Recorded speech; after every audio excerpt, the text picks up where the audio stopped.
feels never ending and the weight is hard to bear. I remember how you parted seas and held me in 매일 성경 묵상을 돕는 해설 가이드입니다. 안녕하세요. 묵상 코치입니다. 함께 읽고 나눌 말씀은 요한계시록 14장 14절에서 20절까지 말씀입니다. 오늘 본문은 세상 끝날 날에 있을 두 추수에 대한 예언입니다. 먼저 땅의 곡식, 즉 하나님께 속한 백성이 추수되어 구원을 얻고, 이어서 땅의 포도, 즉 짐승에게 속한 자들이 추수되어 심판을 받을 것입니다. 본문은 곡식 추수와 포도 추수의 장면을 제시함으로써 용과 두 하수인의 길을 따라가는 사람들에 대한 맹렬한 심판과 그 모든 환난과 어려움 속에도 어린 양의 길을 걸어가는 사람들의 영적 추수를 대조시키고 있습니다. 이를 통하여 다시금 어떤 해유책 앞에서도 악을 거절하고 주님의 길을 끝까지 따라갈 것을 독려하고 있습니다. 14절에서 16절을 보겠습니다. 14절에서 16절은 세상 끝날의 곡식 추수 장면입니다. 두 추수 장면 가운데 첫 번째는 인자와 같은 이신 주님이 행하시는 곡식 추수 장면입니다. 본문의 두 추수 장면들 가운데 첫째 한상은 의인들을 구원의 자리로 불러 모으는 것과 관련이 있고, 둘째는 악인들이 최종적인 하나님의 진노의 심판을 받는 것을 묘사하고 있습니다. 14절은 인자 같은 이의 등장입니다. 요한은 흰 구름 위에 앉아 계신 사람의 아들 같은 이를 봅니다. 어떤 학자들은 그 사람의 아들 같은 이를 천사라고 보기도 하지만, 그를 예수 그리스도를 가리키는 것으로 보는 것이 더 타당합니다. 그 결정적 증거는 다니엘서 7장 13절과 연관성이 있습니다.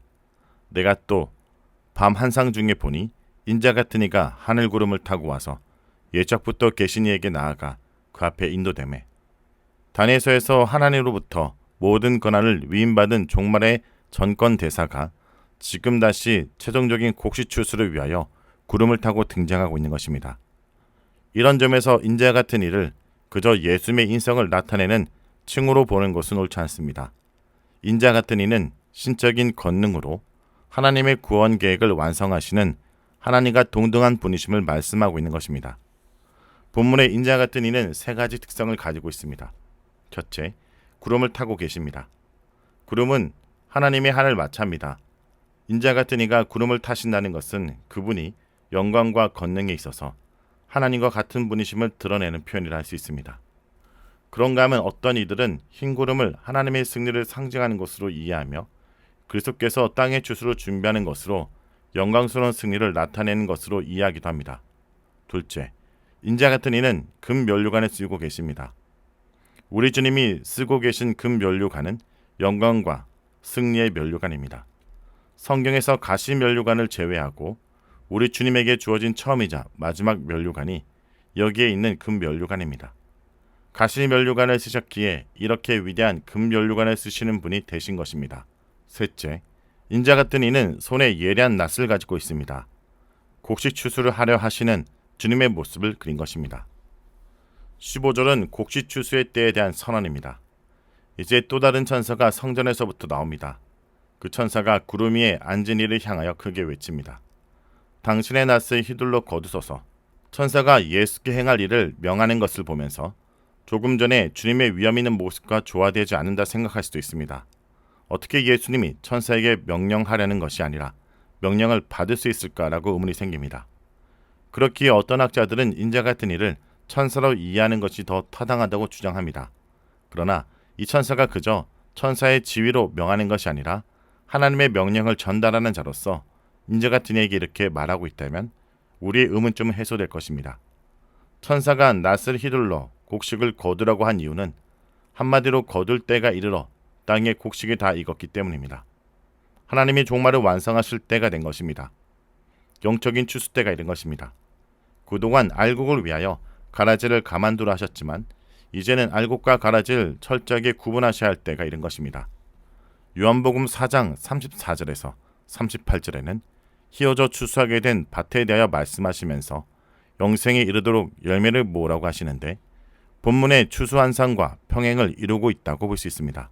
더 나아가 우리가 추수를 구속적인 의미로 사용한다면 이것은 14장 1절에서 15절에 14만 4천에 대한 묘사로 사용된 처음 익은 열매와 밀접하게 관련되어 사용되고 있다고 볼 수 있습니다. 여기 거둘 때가 이르러 땅의 곡식이 다 익었음이로다 라는 것은 처음 익은 열매 이후에 추수해야 될 곡식들이 본격적 추수를 기다리고 있음을 알려줍니다. 16절은 곡식 추수의 실행입니다. 드디어 구름 위에 앉은 이가 낫을 땅에 휘두르십니다. 그때 땅의 곡식이 거둬지게 됩니다. 그분이 예리한 낫으로 추수하신다는 것을 강조하는 것은 주님이 추수의 때를 철저하게 준비하고 계셨음을 알게 해줍니다.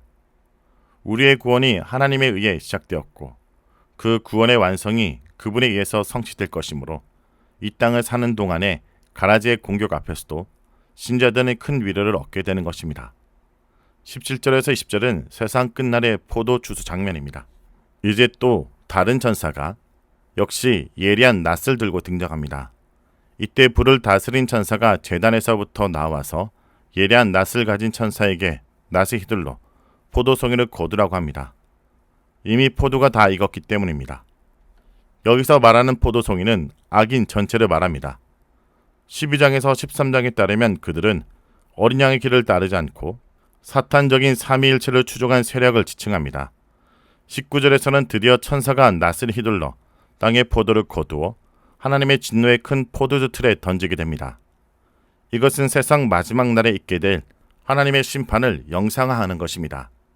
그 틀을 밟을 때 피가 나서 말 굴레까지 닿았고 1600스타리온에 퍼지게 됩니다.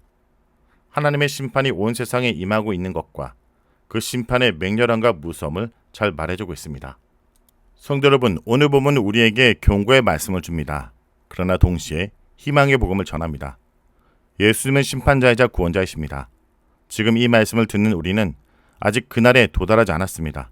그러므로 추수 전에 준비할 기회가 있는 자들입니다. 사랑하는 여러분, 하나님은 지금도 기다리고 계십니다.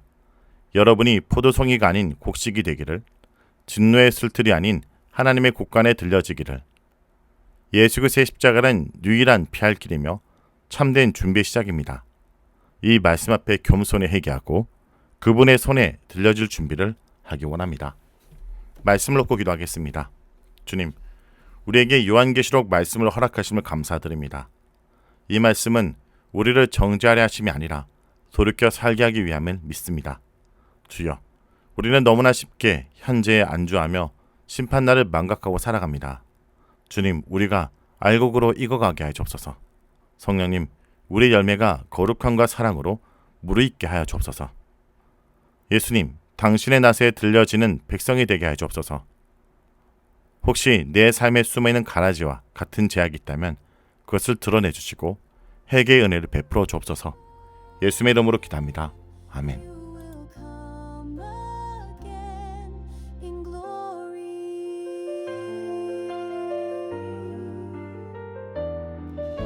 Every tear will be forgotten, every sorrow wiped away. You have promised new beginnings at the breaking of the day. Let the trumpet sound your promise, let the nations bow in awe.